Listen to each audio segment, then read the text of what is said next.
down here? I want to say 15 or 16 days. Okay. I've been here solid about 9, 10 days. Okay. And my dad came and got me for sleep last night. There you go. What exactly is the reason that you're standing here? I'm tired of the corruption in democracy. I like that. I'm tired that our country's turning into something we fought against. Right. And this right here is how this country started. Yeah. So we need to do it again. Yeah. Last time. What? Implement lasting change. We have summer marches. You're looking at one right now. Plus this, and at 7 o'clock we always march down to Congress in Michigan. Okay. RGA, every night. We are a movement of leaders. No one has a hierarchy here. If it was, it'd be a little bit hypocritical, wouldn't you think? Okay, so how long have you been down here? 2.5 weeks. What was the reason that you came down specifically? This. I'm here every single day. I'm fighting for the rights of the 99%. I'm fighting for accountability. I'm fighting for getting the money out of government. I spent 20 hours in jail last Saturday night through Sunday. And what was that for? For sitting in a public park. This is one half of our food cart. Yeah. We have another cart around the corner. This is food for anybody who wants to come down and be fed. What are you donating? Okay, I have homemade blueberry and walnut muffins made with Oh wow.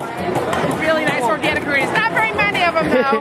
Have you been hanging out here or? No, I'm passing through, but I intended specifically to just bring a little donation for the table. Yeah, so you guys enjoy them, and I wish I could stay and hang out. I will on another day. We appreciate this. Yes, yes. What's your name? Catherine. That's Emilio. Leo? Emilio.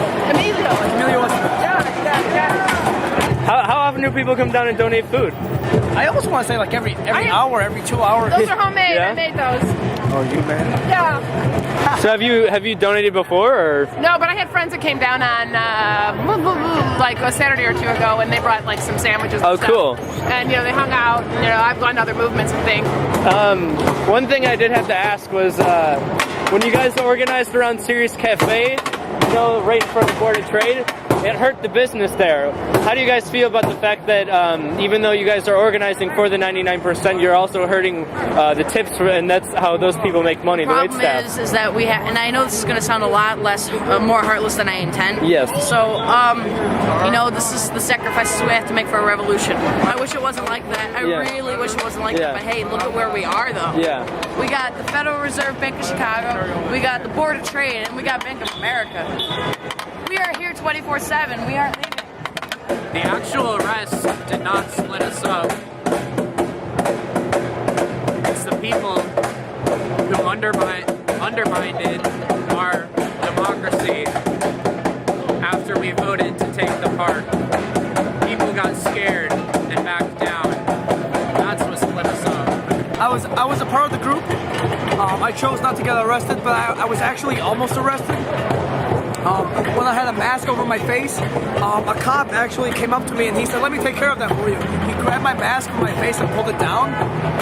And then I had a cop on each side asking me if I wanted to get arrested. And I said no, and I walked away. And the reason that happened is because I was passing out marshmallows. Oh, wow. Another police officer said that they were laced. Were they? No, they were not laced. The police usually come through in this particular area at LaSalle and Jackson in the early mornings, around between 3 and 5 a.m., which is the same time that the news crews will come around when we have really low numbers. Yeah.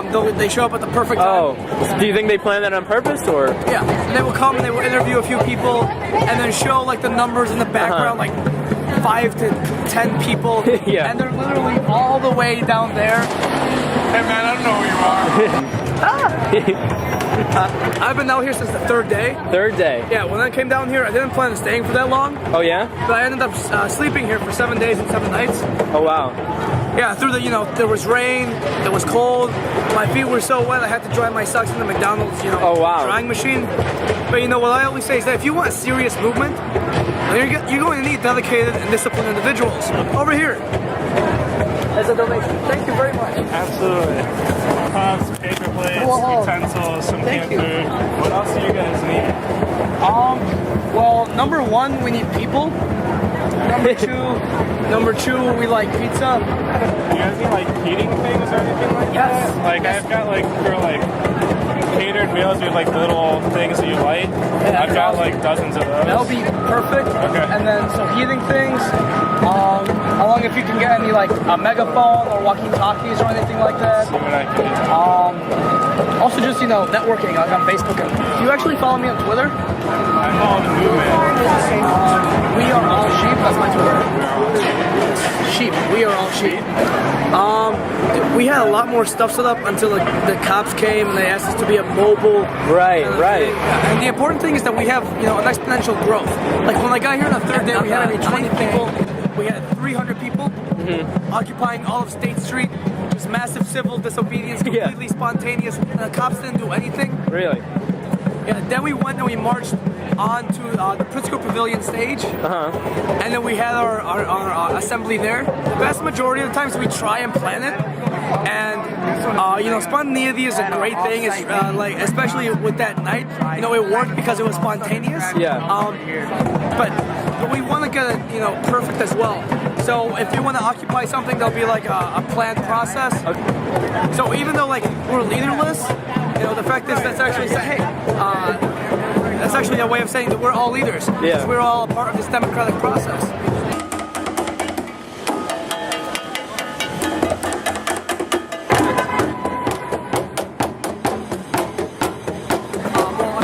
I sold knives. I worked for Cutco, right? Okay, yes. Very familiar. And you know, even though I did make good money, like I just can't go on. It just wasn't me. That all these inherent lies and schemes. This woman, she actually came out and she said she's a recruiter. She actually recruits people who do the hedging, and she works somewhere at the top of the Board of Trade. And she says what she does is sickening. But you know, a job's a job, which is why I used to work for Cutco. Yeah, exactly. I would still work for Cutco. Right. But I would rather spend my time being here and educating and learning than Much more meaningful. than working for a marketing corporation. That's cool.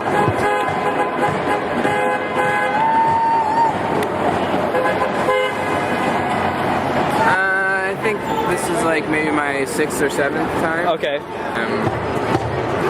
I've sort of been waiting for something like this for a long time, but I'm not sure if this is exactly the thing I've been waiting for, but I think it is.